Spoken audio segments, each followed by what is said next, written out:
Scene 12, time 1 month later, place. A room in the locked section of the North Star State Psychiatric Treatment Center. Cleve is lying on the bed. He's conscious, able to communicate, but sedated. He is connected to the bed by a strap fastened to his left ankle. Nadine is seated next to him. When can I get out of here? The doctors think you're ready. Ready for what? To take care of yourself. I'm able to take care of myself. What do they think I am, a cripple? I played football for 20 years. I don't need anyone to babysit me. Nobody is babysitting you. Then why am I tied to this bed? Oh, Cleve, don't you understand? You're sick. I feel fine. I just have a few headaches every now and then. Baby, I'm worried. About what?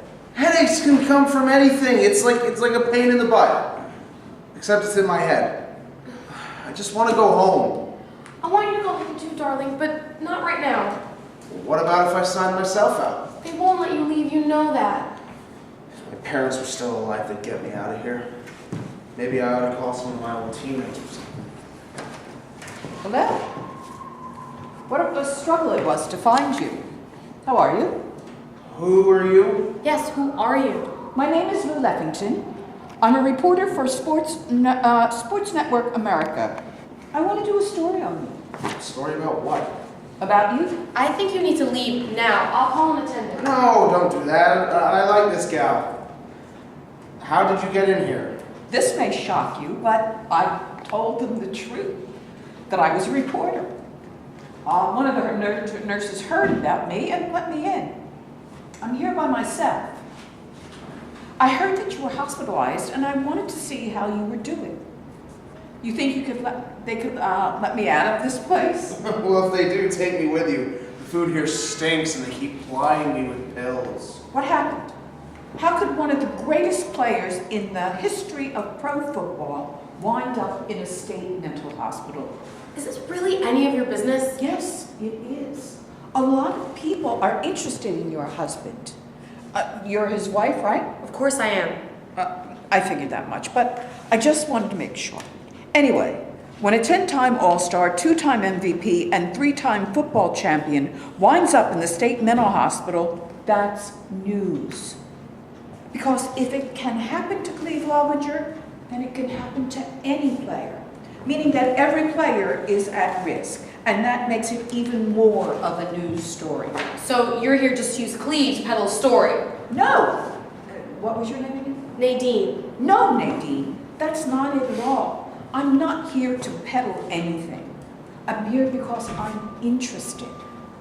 Now, what exactly is wrong with Cleve? Nothing, that's what. We're not sure yet. You mean nobody told Cleve what's wrong with him? Well, one doctor said it's a behavioral issue, and then another said that Cleve had some underlying psychological issues that were boiling to the surface. Another one said it could be due to pollution in the air. Another one said it had to do with exposure to chemical cleaning solvents, and another one even said it had to do with intimate issues with me. In other words, nobody knows for sure. Has the football commissioner's office been in touch with you? No, why should they be involved? Because your husband played in their league for 14 years. And loved every second of it. Oh, I know you did, and I am your #1 fan. Do they know that he is hospitalized? I don't know. Who's paying his medical bills? Well, Cleve has health insurance through the Players Union, but it only covers medical and not mental conditions. You mean that the CFC is not picking up the tab? No, they're not. Why should they? Because Cleve's condition may be related to injuries he sustained while playing football. But nobody really knows what's wrong with him. That makes no difference. Are the doctors still running tests? Yes, they are. Looking for what? At this point, I really don't know. So when is Cleve expected to be able to be well enough to be discharged? That's still up in the air. I know that right now I couldn't care for him at home without assistance, which I cannot afford. What happened to Cleve's money from all those lucrative contracts? Gone, mostly due to bad investments and failed businesses, such as the Hungarian goulash franchise in Scotland that went belly up, and the factory in China that was manufacturing tiny football referees. They never really caught on. Could you get me something to eat? I'm really hungry. I'll see what I can do. So the CFC is leaving Cleve high and dry? That doesn't seem right to me. Come on, somebody, get me a sandwich. He gets cranky when he's hungry. Oh, don't we all? Well, I guess it's time for me to leave. It was a pleasure talking with you and with you. Could you please get the guy in room 327 a sandwich? He's starving. I wonder what she wanted. Who? End of scene 12. Scene 13. Time, later in the evening. Place, the Sports America Network News Sports Desk. Lou Levington is sitting behind the desk. He's about to report the news. Hello and greetings to all my friends in America and around the world. I'm Lou Levington, and here's today's top stories in the world of sports. Number 1 on the agenda, Cleve Laubinger. I recently learned that the one-time football star who led his team to 3 conference titles is currently a patient at a psychiatric hospital located on the West Coast. Earlier today, I had a chance to speak with Cleve and his wife Nadine. What I learned shocked me. The man who for years was the face of football itself has been virtually forgotten by the very league that has benefited so greatly from his presence on the field. Now totally dependent on others for care, Cleve languishes in a hospital facing an uncertain future. His funds gone and his wife unable to afford the services needed to care for him at his home. This man, this champion, is now a virtual prisoner in the hospital that now serves as his surrogate home. I, for one, am appalled that the entire football community has done nothing thus far to assist one of their own in his time of need and call on the CFC and the Players Union to act now, to act responsibly, and to do what is right. End of scene 13. Scene 14, time, the following day. Place, the executive office of the Commissioner of the Continental Football Conference. The room is packed with reporters. Standing behind the podium is a Commissioner Morris O. Stanton, known throughout the sports world as Mo.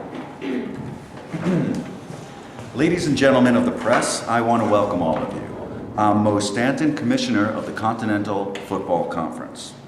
I've called this press conference to make a statement about Cleve Laubinger. Afterwards, I'll take questions. Since yesterday, my office has been inundated with calls and emails concerning Cleve. We've sent a card to Cleve wishing him the best and a speedy recovery.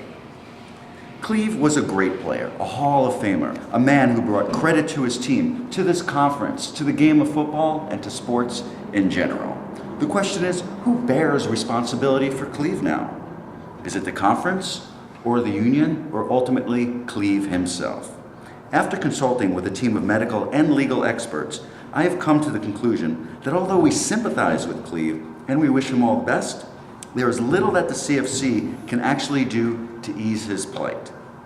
Because if we take responsibility for Cleve's current condition, then we will have to assume the same responsibility for every other former player who may be experiencing similar problems too, both now and in the future. That would impose upon the conference a financial burden that would force us out of business, an outcome that naturally we wish to avoid. I'll take questions now. Cleve played for 14 years. Doesn't the league owe him anything? When a player retires, it is with an understanding that the league is no longer responsible for that player's welfare. Yes, I know that, but still, is there not a moral obligation? Football is a business, and like any business, we employ people in order to sell a product. That defines the nature of the relationship.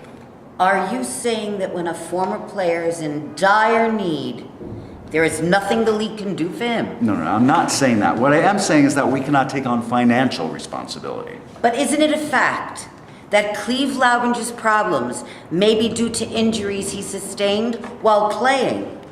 No, absolutely not. There is no evidence linking football with functional deterioration. Football is a clean sport. We care about our players. When they get injured, we provide them the best medical care available. Mr. Commissioner, doesn't it stand to reason that given the nature of the sport itself, there's a relationship between the punishment the players sustain on the field and the problems they experience after they play? No, that does not stand to reason. Football is a great sport. It builds men. It does not destroy them. Players do get injuries, But their injuries do not go ignored. And when a player retires, he leaves the game knowing that he has been provided the best medical care in the world. But aren't there conditions that the doctors may miss?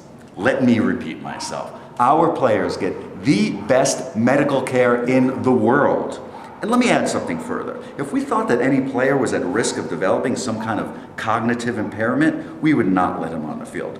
But no such risk exists. Injuries are transitory in nature. Even head injuries. Even head injuries. Sure, players get struck in the head. It's part of the game. But they are treated, evaluated, and returned to the field only after they are given a clean bill of health. What about Cleve? Was he given a clean bill of health? I don't know the details of Cleve's injuries, but what I do know is that no player is allowed to play if he has a condition that will put him at risk. What do your medical consultants have to say about the relationship between the head trauma and the onset of behavioral disorders? I'm not a physician, but I can tell you this. If a player has a head trauma, he is not allowed to play until that trauma is resolved. As for linking behavioral problems with head trauma sustained while playing football, that is a cause and effect relationship that cannot be established with absolute certainty. So if a player has been hit on the head, let's say 1,000 times, and then after he retires, loses his mind, there's no connection between the two? That's right. An absolute cause and effect relationship cannot be established. Don't you think that's stretching things a bit far? No, I do not. Look, we value our players. Because of them, football is the #1 sport in the United States today. We care about them. It would make no sense for us to knowingly set them up to become invalids. I hope you believe me when I say that. Oh, we believe you, Commissioner. But when a football player like Cleve Laubinger is now destitute and in dire need of help, we have to wonder whether the league is willing to take any responsibility to ensure he receives proper care. Look, our hearts go out to Cleve and his family. Cleve was a great player. I can personally attest to that, having seen him play. What has happened to him is unfortunate, and my office will continue to monitor his case. And with that said, this news conference is over. Oh, wait, Commissioner. What do you actually plan to do for Cleve? I'll be answering no more questions at this time. Is it true that the family's considering suing the league? It's news to me. What if they do sue? What will you do? Ladies, gentlemen, that will be all. End of scene 14. Scene 15, time the next day. Place, Cleve's room at the North Star Psychiatric Center. Present are Cleve, Nadine, and another man, Rip Rappington, a former football player and current president of the Players' Council, a labor association representing current and former football players. How you doing, pal? Do I know you? Do you know me? Stop being joking. We used to pal around every year at our annual get-together. We did? Of course we did, pal. See, I told you his memory is shot.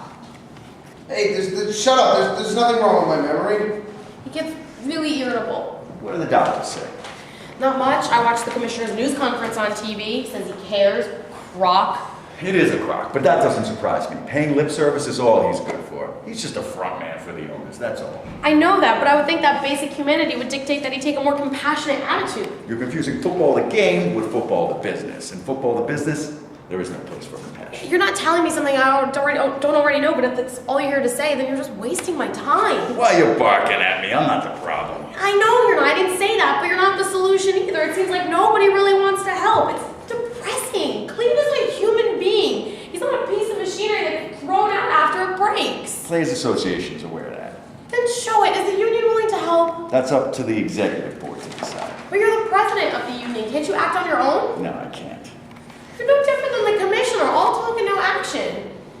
You're wrong. Actually, you're worse. At least the commissioner wasn't a player. He doesn't understand what Cleve is going through. But you do. You played. So just like Cleve, you know that what happened to him could happen to you. I don't need to be reminded of that. I think you do. Cleve and I are flat broke. I mean, if it wasn't for his pension, we would be on welfare. I had to quit my job so I could be here to take care of Cleve. There's nobody else. We never had kids. Cleve's parents are dead, and my parents, forget them. They wrote me off as soon as I married him. They wanted me to marry a lawyer or a doctor, something more stable.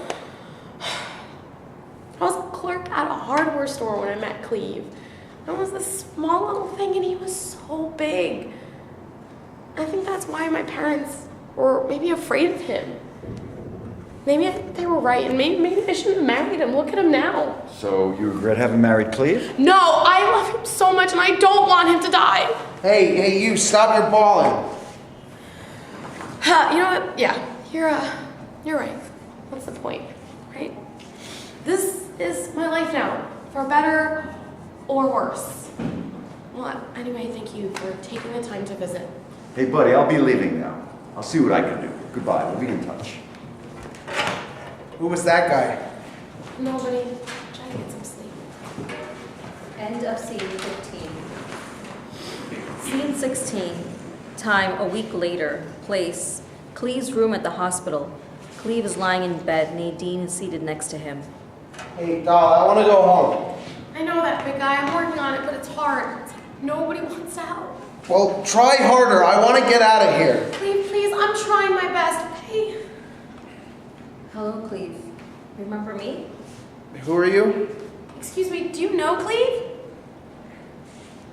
Yes, I do. My name is Dr. Clarice Claiborne. I was Cleve's team physician in college. When I heard on the news about Cleve, I thought the least I could do was pay him a visit and see how he's doing, and if I could be of any help. I'm Nadine, I'm Cleve's wife. He never mentioned anything about you to me. Why are you here? Miss Laubinger, I have to be honest with you. I feel that Cleve is here because of me, because I failed him. What are you talking about? Please, let me explain. I've been wanting to get this off my chest for a long time.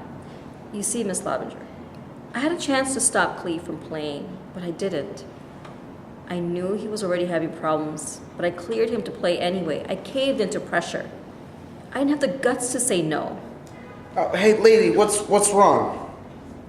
I can't help it. I just feel so terrible. Look, doctor, that was a long time ago, and this is now. His memory is shot, and I don't know what to do. Has anyone talked to you about Cleve's post-hospital care? Yeah, they have. They want to dump Cleve onto me, but I can't manage him. That's why we're here now. Is he ready to be discharged? I don't know. The doctors really don't tell me anything. All they say is that Cleve needs a lot of care, and care that I would not be able to give him at home. Look, I mean, he's kind of like a child, except one really big difference. If he loses it, he could kill me. I want to go home. We're working on it, okay? His mind is shot. What can I do for him? What about transferring him to a long-term care facility? You mean a nursing home? Yes, a nursing home. The social worker told me that applications have been sent out to just about every nursing home in the area and in the state, but no one will accept him. He's not appropriate for their facility. Not appropriate. How could that be? I don't know. That's just what they're telling me. If only I had told the coach no and not listen to Cleve. Did Cleve do something wrong? Please, Miss Laubinger, don't misunderstand me. You just said that you shouldn't have listened to Cleve. What did he tell you? After the game, Cleve was really beat up badly. I examined Cleve and told him, and the coach, that he should stop playing. But Cleve said he wanted to play, and I listened to him. I should have followed my better judgment and done what was right. What do you want me to say? You screwed up. Yes, I did. I'm so sorry.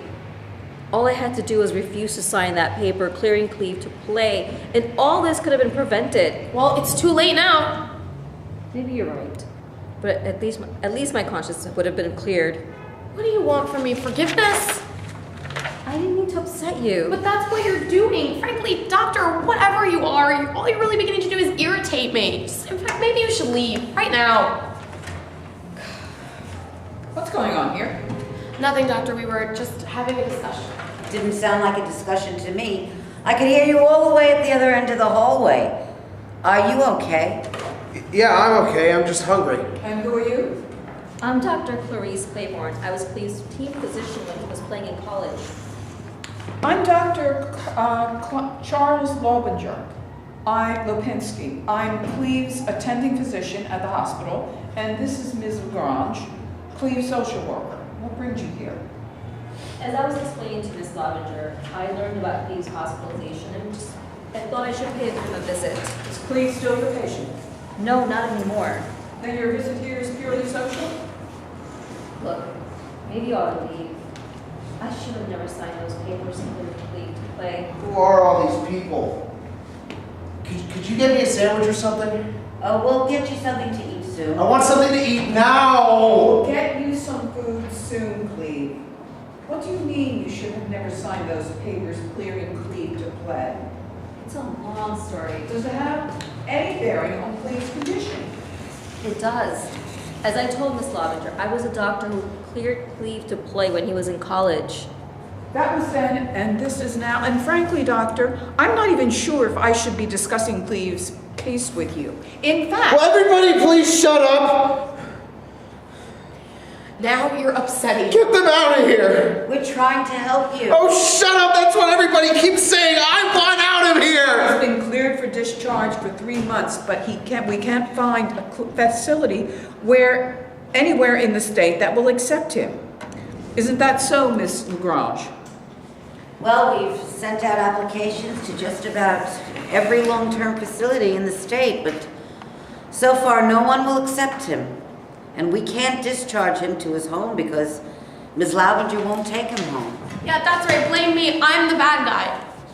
Nobody is saying you're the bad guy. Look, I can't care for him at home. I'm sorry. You don't believe me. We understand that.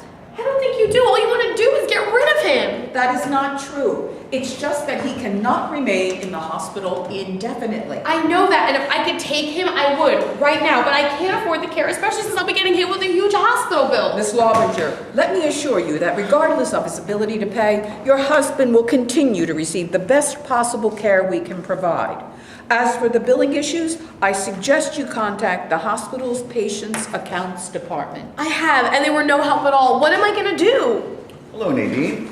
Oh, hi, Mr. Rappington. Yes, Rappington. I didn't expect to see you again. I said we'd be in touch. I thought you were handing me a line. Anyway, let me introduce you. This is Dr. Claiborne. Dr. Fleury Claiborne. I was Cleve's team physician at the State University. Glad to meet you. I heard about Cleve's situation and thought I'd pay him a visit. I'm Dr. Lipinski, Cleve's attending physician at the hospital. I'm Eva Grand, Cleve's social worker. It's a pleasure meeting all of you. I'm the president of the Players Association. We are greatly concerned about you. We believe the CFC has a responsibility to ensure that all players have access to whatever medical and mental health services they need.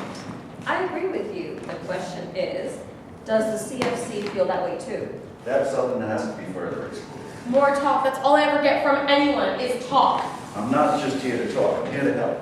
That makes the two of us. You see, Ms. Laubinger, you do have allies. Some allies. Yes, they are, and you're going to need them. Let me remind you, the CFC won't give up anything without a fight. You know, Rip, Cleve was already at risk of serious mental deterioration when he was playing at college. Yet you let him play. Shame on you. Please, let's hold off on the finger pointing. Stop your yammering! A player can sustain serious head trauma at any time, even at the sandlot level. But it's hard to tell a player, especially a young man who has a chance to live his dream and make a lot of money in the process, that his dream is finished. That all his work has been for nothing. That's cruel. But to deny the truth can lead to other problems. However, please let me make this perfectly clear. We're not sure if Cleve's problems are due to head trauma. Who's this guy? That's Dr. Lipinski. He's here to help you. Help me. Help me for what? I'm hungry. Get me some food. We'll get you some food very soon. Do you see what I have to deal with? Now, you said you're here to help, so prove it. I will. I informed the executive board of Cleve's situation, and the board voted to provide Cleve legal representation if he decides to sue the conference. If Cleve decides to sue the conference, is that supposed to be good news? He can't even remember where he is. Then you will have to make that decision for him. I hope the hospital will not be dragged into this. Don't worry, it won't. This is between Cleve and the conference. I'll take your word for it for now. However, I will be consulting with our legal counsel. How would suing the conference help Cleve? It would bring the matter before a court, which could then rule that the CFC has responsibility for Cleve's care and then order them to act. Of course, presuming that she wins. Isn't that right, Rip? Yes, that's right, but we'll provide you the finest legal counsel. Instead of having me sue, couldn't the union just help pay for home care services for Cleve instead? No, the Players Association doesn't have the fund for that. You guys are really something. If I agree to sue, then Cleve is going to be stuck here for who knows how much longer while his case is in court. And if I don't agree to sue, then nothing gets done. What a crop! Ms. Laubinger, try to look at it like this. Cleve retired over a decade ago. He's no longer a marketable star, and so the conference has little interest in him or incentive to act. Going to court is the only way to get the conference to take an interest in Cleve, hold him accountable, and provide him and you the help you need. The CFC was good to Cleve. They gave him a chance to play, become a star, become famous, make money, and now you want me, or should I say Cleve, to sue them? What kind of gratitude is that? You don't owe them anything. They owe you. I don't know who's worse, the CFC or you. Ms. Laubinger, I know this is a tough decision for you to make. Take some time to think it over. If you want to discuss this further, give me a call. I'll be in town for a couple more days. It was a pleasure meeting all of you. I'll be leaving now too. Nice meeting you. Take care. I'm rather troubled by what I've heard. Anyway, we'll leave you and Cleve alone now. I'll check in on him later. Hey, who were those guys? The Bad News Brothers. Boy, am I hungry now. Me too. Get me a sandwich. End of scene 16. Scene 17. Time 1 month later. Place, a courtroom. Center stage is a judge's bench. In front of the judge's bench are the court clerk and 2 attorneys, Victor Levine, representing Cleve, and John Orlinsky, representing the conference. Nadine and Rip are in the spectators section, off to the side. Everyone is seated. The court clerk rises and addresses the court. Order in the court. The Honorable Helen Ehrman presiding. All rise. You may be seated. On the docket today is the case of Laubinger versus the Continental Football Conference. Commissioner Morris O. Stanton et al. Are all parties present? Victor Levine for the plaintiff, Your Honor. John Orlinsky for the respondents, Your Honor. All parties are present. I've read your filings and motions. The respondents have waived their right to a trial by jury. Accordingly, this case will be heard and decided by the bench. If any party objects, do so now. Nothing being heard, I order this trial to commence. Mr. Levine, your opening statement. Now maybe we'll get Cleve some help. I'll believe that when I see it. End of scene 17. Scene 18. Time 1 year later. Place, the hospital room. Cleve is lying in bed. Seated next to him is Nadine. She looks haggard. Dr. Lipinski enters. Good morning, Nadine. Good morning, doctor. Morning rounds? Yes, indeed. How's our patient doing? He's been quiet. The meds seem to be working. Glad to hear that. Any word yet about the appeal? No, not yet. Don't give up hope. I won't, but what gets me is that Cleve won and nothing changed. Oh, the commissioner has a right to appeal. I know that, but it's just too bad that we couldn't work something out. You know, all I wanted was to get help for care for Cleve at home, and now I'm destitute. It's a mess. Nadine, we just got word. The commissioner's appeal was denied. The court's findings are affirmed. Cleve will be awarded $10 million. Congratulations. Is it true you're not pulling my leg? I wouldn't be joking about something like this. Well, thanks for everything, Rip. It's been a pleasure, babe. Babe, anything going on between you two? Oh, nothing at all. We're just friends. That's right, Rip. Just friends. Whatever you say, Nadine. Anyway, any word when Cleve will be receiving his money? Soon. How soon? As soon as certain details are worked out. In the meantime, it's cause for celebration. How's Cleve? Sleeping like a baby. Let him sleep. He's earned it. The end.